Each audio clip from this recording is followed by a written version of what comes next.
E aí, guys, o Aspros aqui. Vocês estavam pedindo bastante coisa de setup, não necessariamente Automobilista 2. Mas primeira coisa, esquece esse setup básico. Vamos imaginar que eu vou montar o setup para Silverstone agora. E o que eu faria e por que eu faria. Primeira coisa, né, que a gente vai montar ali, a gente fazer a altura do carro. Por que a altura do carro? Porque a altura do carro você tem que pensar na zebra. Se você ataca muita zebra, se as zebras são altas, por exemplo, não dá para você usar a mesma altura que você usa em Silverstone para Mônaco, por exemplo. Senão a curva da piscina ali você vai passar reto. Vai rampar ali, vai dar um Tony Hawk e vai embora. Então, a altura do carro. Qual que é a principal função da altura do carro? É você não sair raspando no chão e você ter mais mobilidade com o carro. Você conseguir balancear ele melhor. O ajuste de rake. O rake é a inclinatura do carro, né? Quanto mais rake você dá, a traseira fica mais alta ainda que a dianteira, cada vez mais alta. Vantagem disso, você tem mais aerodinâmica em curvas médias, mas se você tiver uma curva muito rápida, é perigoso você sair de traseira, porque o carro começa a fazer em forma mais de pêndulo a curva. A vantagem é que você pode tirar um pouco de asa traseira. Você tirando a asa traseira, você ganha mais velocidade de reta. Então a gente ajustaria aqui primeiro, certo? O que eu gosto de fazer? O carro permite um mínimo de 28 mm. Então, vamos supor que o ideal pra gente aqui agora seria 30.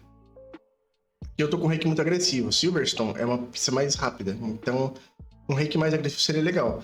Porém, aqui tá muito agressivo, então ele vai tender a ter um efeito pêndulo maior. Você vai ter que acabar colocando mais asa traseira para proteger isso daí. Então, a gente vai reduzir um pouco. Pode ser uns 42 aqui, mais ou menos. Minha faixa ideal ali, talvez. Vamos pensar que a gente já mexeu na altura. Legal. O que a gente tem que ver agora? A força que tá, a rigidez que tá a mola, né? Quanto de força você consegue aplicar nela para ela deslocar. Você tem que pensar que a curva, quando você faz ela, o carro tem que jogar o peso, certo? Para o lado oposto. Então, pensa sempre na onde o peso vai jogar.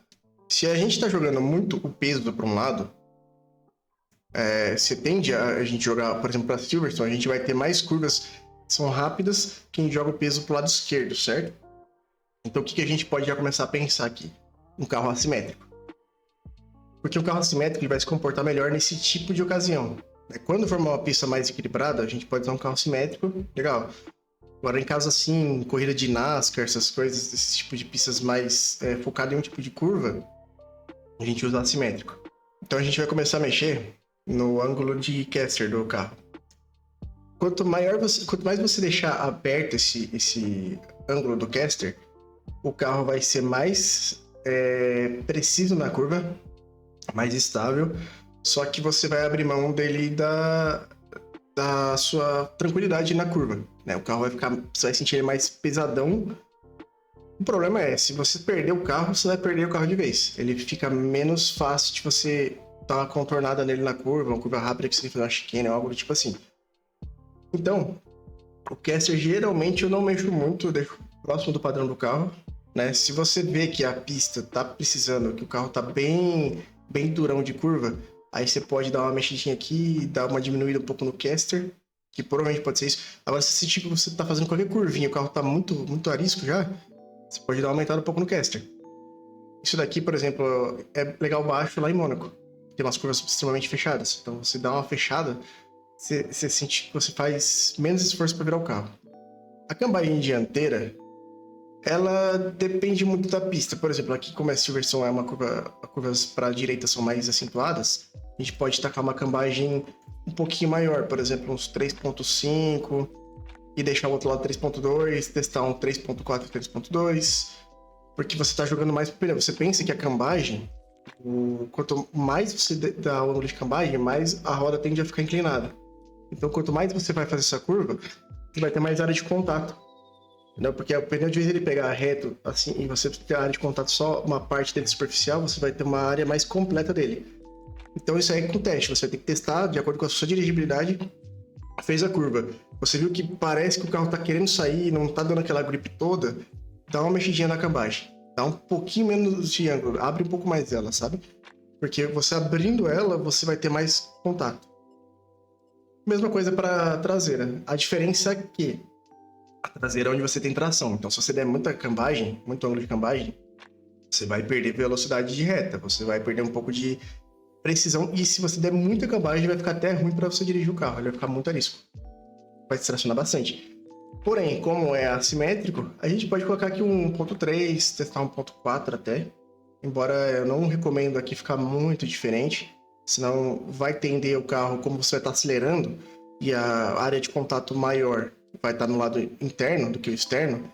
Se você tiver numa reta, que aí você vai estar com essa diferença, a direita vai tender a empurrar um pouquinho mais que a esquerda, entendeu? Então é melhor você não mexer tanto, mas é bom você dar um pouco de ângulo.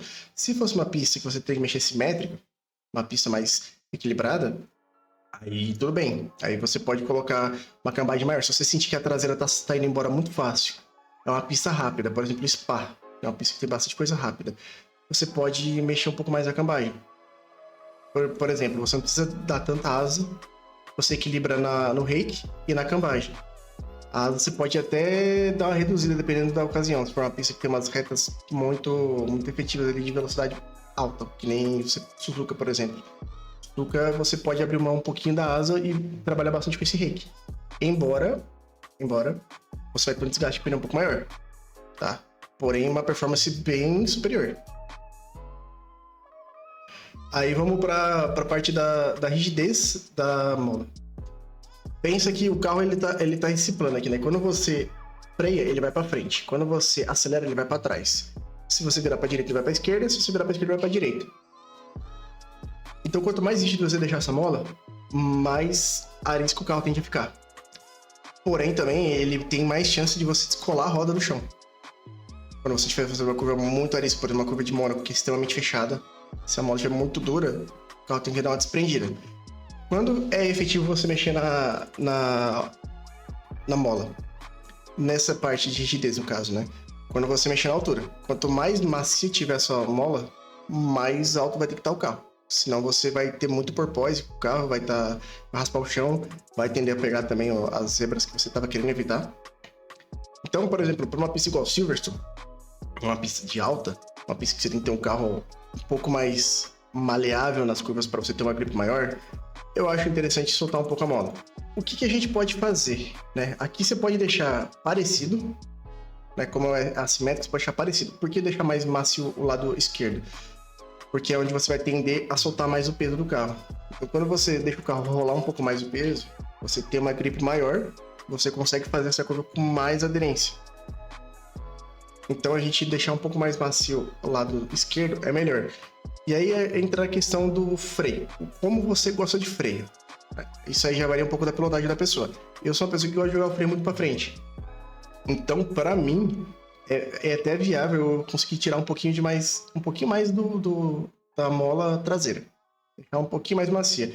Porque quando você está freando, você pisou no freio e o carro tende a ir para frente, né? Quando você deixa dura a frente, o carro tende a jogar menos para frente, você tem menos a traseira sobressaindo, só que você tem um problema, você tem mais chance de travar o pneu. Por isso que eu falei, depende da pilotagem da pessoa. Se você gosta de jogar o freio mais equilibrado, ou até uns 52 ali, que para mim já é quase traseiro o freio, aí é bom você não deixar muito macio aqui atrás. Porque aí você vai tender a deixar o carro um pouco mais instável.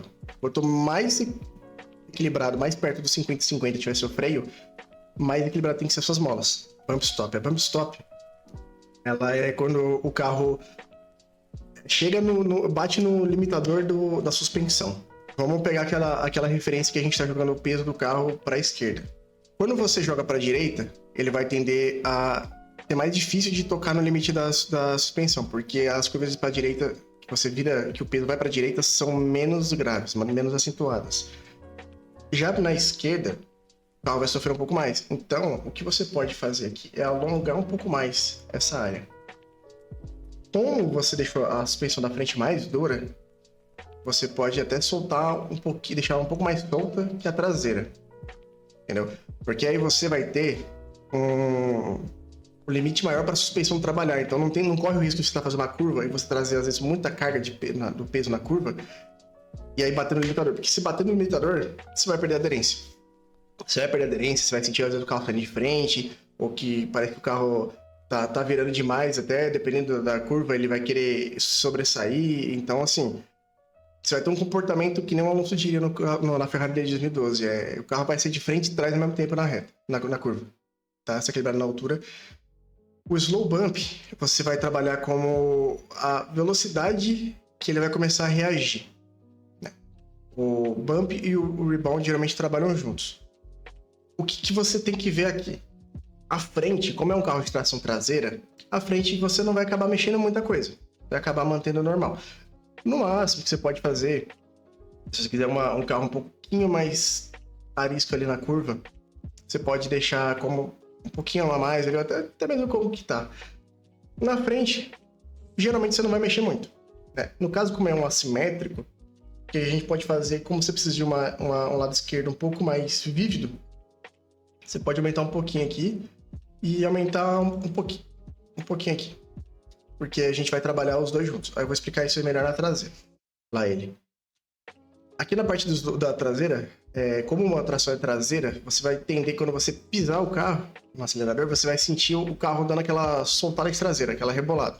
Se você for muito arisco no pé. Você regula isso por aqui.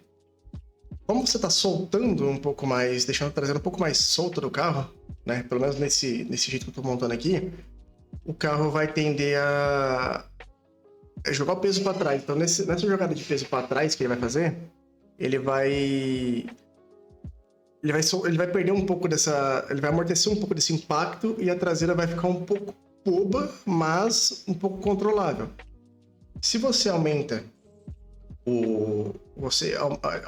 a maciez que tá isso aqui, você deixa o carro menos arisco, o que você faz? Por exemplo, aqui a gente está usando um trabalho assimétrico.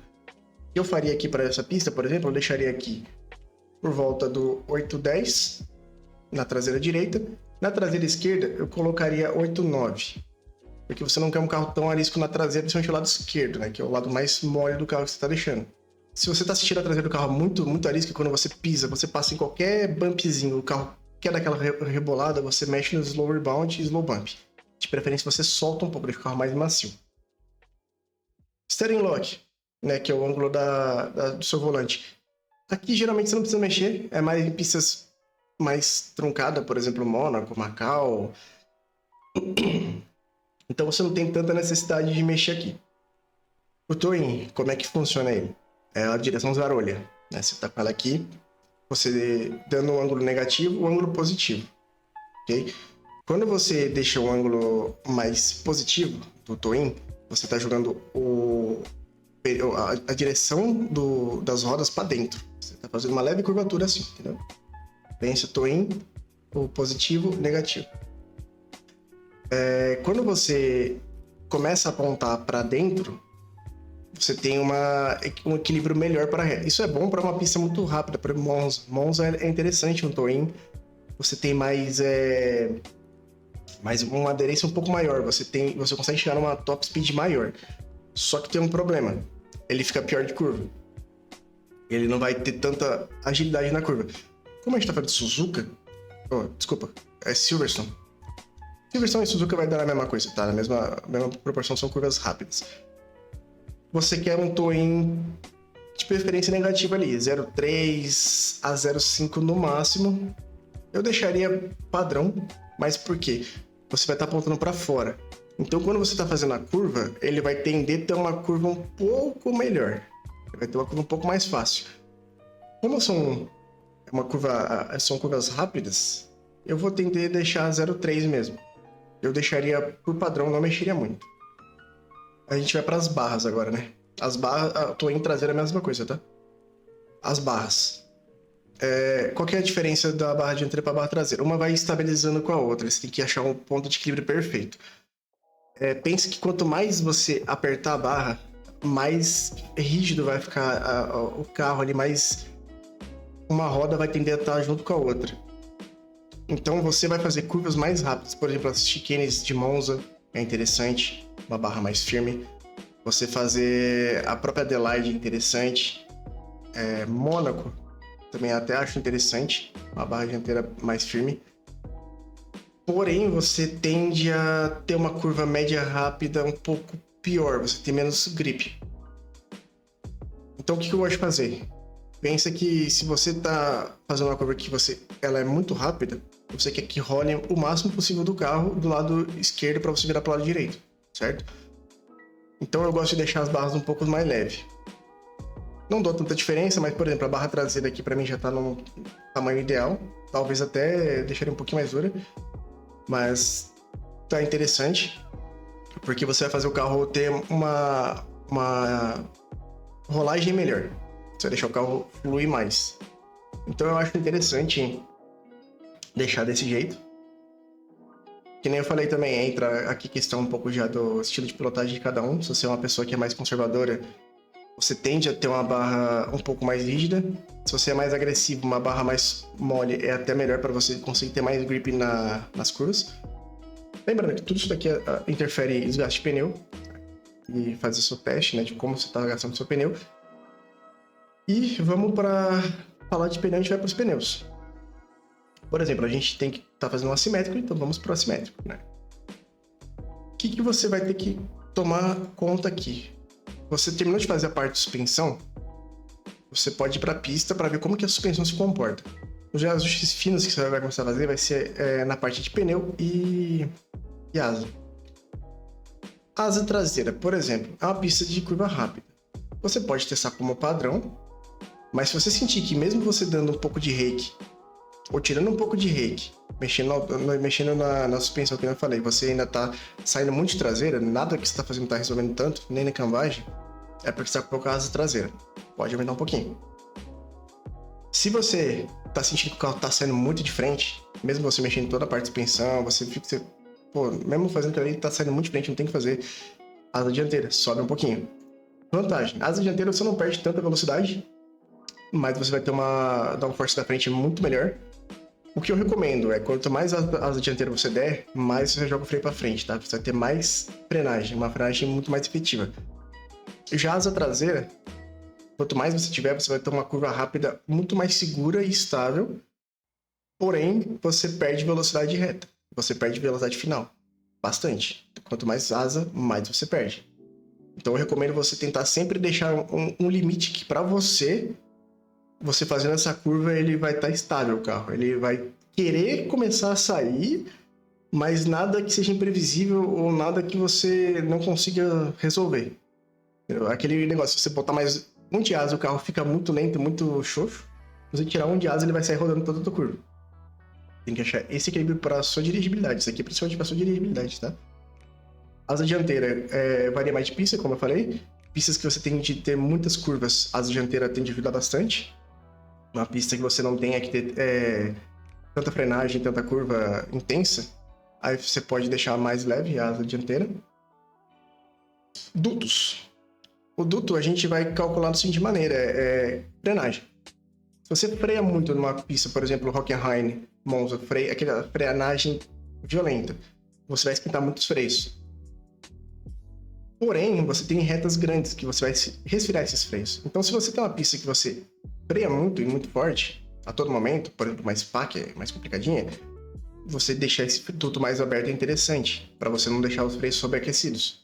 Agora, se você pega uma Monza ou pega uma Hockenheim, é interessante você deixar eles mais fechados, porque você vai tender a passar menos ar por eles. Quanto mais aberto, mais lento você fica. Você tem mais drag, mais arrasto.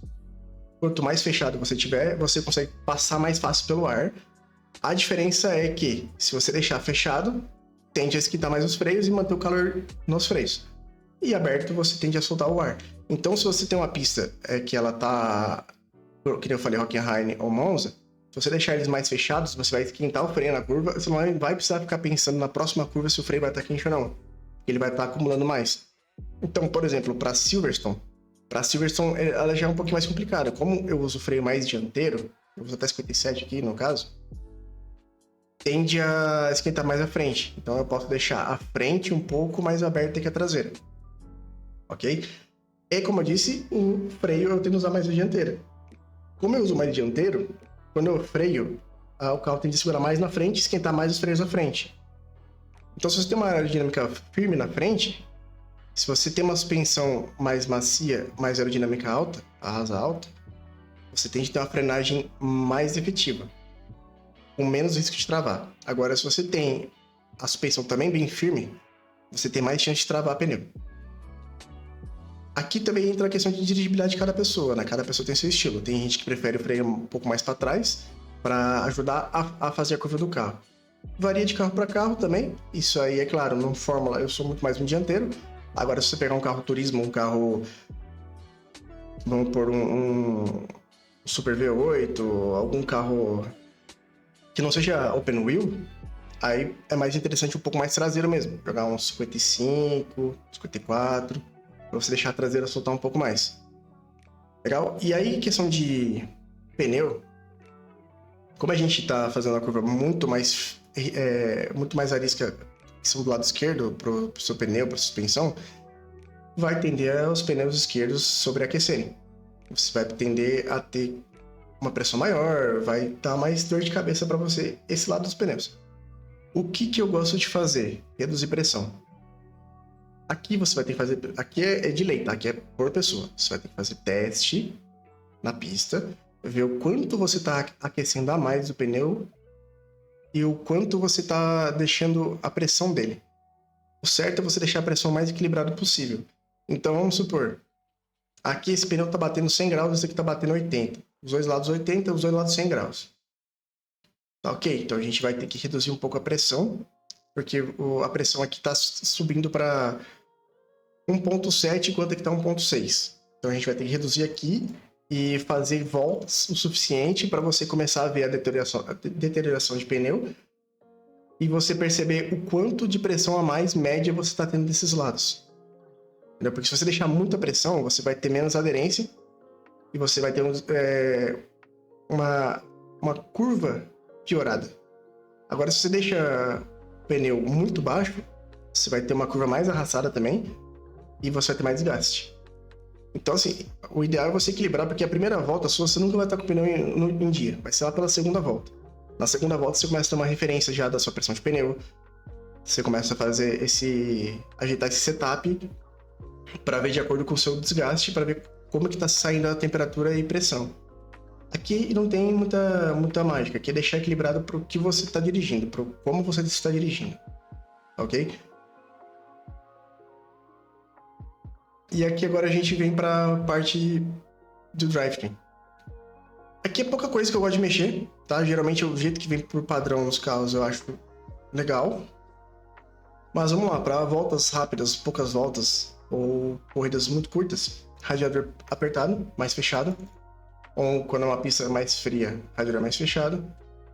Quanto mais fechado, mais rápido você é. Quanto mais aberto, mais lento você fica. O que você tem que ver? Você não pode deixar o motor seu chegar na temperatura crítica. Você tem que ficar sempre na média ali, aí vai variar do carro, né? Esses carros aqui, por exemplo, até uns 120, 130 graus no máximo. Ok.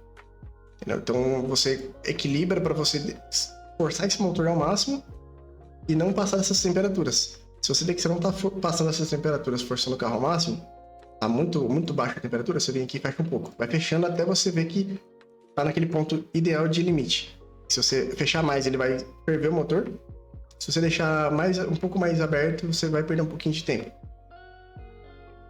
Freio a motor. Como o nome diz, freio a motor. Quanto mais você aumentar, mais você vai gastar combustível, porque o motor vai tender a fazer mais esforço e você vai soltar o freio para trás. Isso aqui é bom em curvas que você tem que soltar o pé, lift and coast.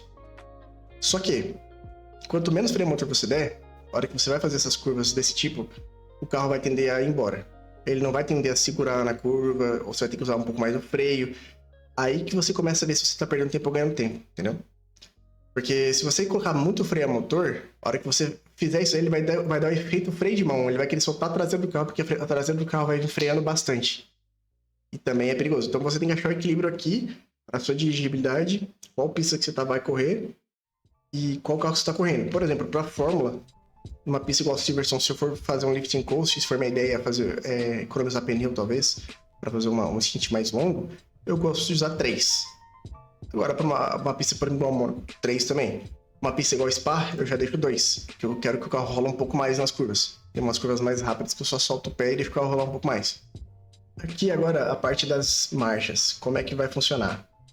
Quanto mais alto o número que você deixar na marcha, maior vai ser a sua aceleração.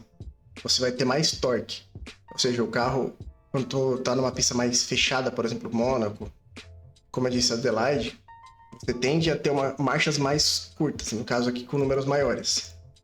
Que aí você vai ter um carro vai chegar no pico dele mais rápido. Você vai ter um torque maior, então você vai conseguir puxar mais do motor dele em menos tempo. O problema é, se você fizer isso daí, você vai perder top speed. Como essas pistas são fechadas, você não consegue chegar no top speed do carro mesmo, tá perfeito. Agora, Silverstone, Suzuka, por exemplo, você chega nessas velocidades altas. Então não é interessante você deixar uma marcha, um câmbio tão com a ratio tão alta, porque você vai perder essa velocidade final. Então você até você vai sair rápido, você vai começar a ganhar de preferência de quem manteve o setup mais equilibrado para esse tipo de pista. Só que chegou na reta, o cara vai te passar que nem a Fórmula 1 atual. A pessoa vai embora, entendeu? Ele vai chega a ganhar até 20 km por hora, dependendo da pista, né? Dependendo do tamanho da reta. Hockenheim, por exemplo, isso aqui é absurdamente diferente, tá? Dá uma diferença estúpida. Então você equilibra isso daqui de acordo com a pista. E também eu posso até dizer que é um pouco de acordo com a sua dirigibilidade. Se você é uma pessoa que gosta de usar menos a primeira marcha, você usa a primeira marcha mais só para dar um arranque e sumir, você gosta de deixar a marcha um pouco mais alta para o carro rolar um pouco mais fácil. E lembra, né? Quanto mais você deixar a marcha alta para frear, o carro tende a frear menos com freio a motor. Então o carro tende a ter uma rolagem maior. Então se você é desse tipo de pessoa, aí você deixa uma ratio do carro um pouco mais baixa. Agora, se você gosta de ter uma marcha mais agressiva, eu, por exemplo, gosto, então eu deixo a ratio um pouco mais alta. Para usar um pouco mais as marchas, vim usando elas para vir freando o carro. Frear um motor bem mais pesado. Preload. Aqui você consegue ajustar também o arisco do carro, quão arisco está o carro. Eu geralmente não mexo em praticamente nada aqui, porque do jeito que já vem por padrão já é muito bom. Só que aquela coisa, quanto mais baixo você deixar, o carro vai ter uma dirigibilidade melhor. Porém, você começa a querer travar o diferencial. Então, assim, por isso que eu falei, eu prefiro não mexer tanto. Porque do jeito que vem, geralmente vai ficar legal e você consegue corrigir isso daí na suspensão. Ok, aí vamos falar dessas três últimas que elas trabalham juntas, né? Aqui, como é que funciona? Quando você diminui os valores de regulatura, você tende a deixar o diferencial mais travado. Então, assim, você reduziu os valores, deixou os ângulos menores. Quando você está fazendo aquela curva, de vez a roda externa da curva virar mais rápido que a interna da curva, ela vai começar a virar menos. Ela vai virar mais rápido ainda, porém mais devagar do que ela estava virando, com valores altos. Isso aí tende a deixar mais travado o diferencial. Isso aí é um ajuste fino que não faz tanta diferença, mas dá diferença. Quando você estiver fazendo, por exemplo, a curva que nem de Silverstone, umas curvas rápidas, você joga o peso para sua esquerda, um power ramp que se você deixar ele muito travado, você vai tender a sair de frente. Você vai ter a mesma coisa que você deixasse as barras duras. Você vai estar travando o seu diferencial. Quando você deixar o mais solto, o carro vai tender a girar mais rápido do outro lado. Só que se você deixar muito solto, também, aí você começa a ter um lado se sobressaindo do outro. Você faz a curva bem, só que na saída da curva, na hora que você vai voltar, o carro tá meio bobo. Então, esse aí você vai ter que fazer a curva, ver como você tá fazendo e onde você tá fazendo. Depende do seu traçado também, obviamente.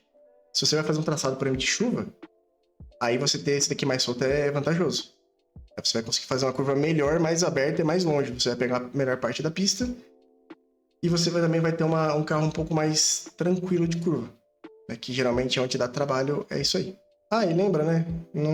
No caso de combustível, quanto mais pesado tiver o carro, mais vai influenciar o seu desgaste de pneu, sua suspensão, o carro vai ficar mais pesado, então... É aquela coisa, depende da sua estratégia de combustível também, tá? Quanto mais combustível você colocar, você pode deixar o carro um pouquinho mais solto. Tá ok? Qualquer dúvida aí, tá à disposição. Valeu!